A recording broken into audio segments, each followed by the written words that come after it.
3 urte bete berri dira landetxek atiak ireki zituen ezkeoztik.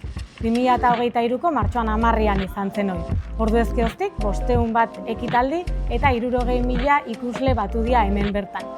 Barrura sartuko gea gertutikan ezagutzea.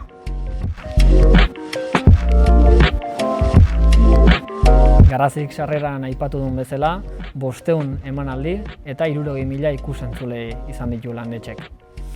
Ehuneko 30ko igoera izan da 2023tik 25. Konkretuki, emanaldiak 110-tikan 165-era igo dira. Eta ikusentzuleak 14.700-tikan 21.200-era. Disiplina nagusienak arte eszenikoak eta ikusentzunekoak izan dira. 80% osatu dute.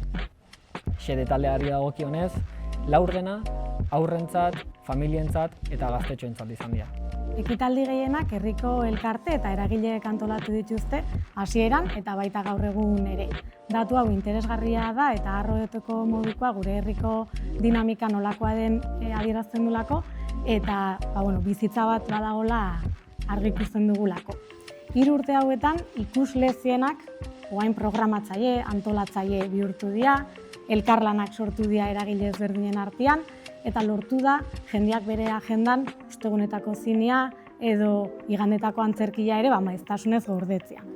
Esan genezake landetxek bide luzea indula eta oparoa izan dela bideoi, baina ez dela bertan gelditzen, helburua delako oihartzar guztiak hemen amesten, gozatzen eta elkarrekin elkarlanean zenbait programazio osatzen jarraitu dezaten herria saretzeko.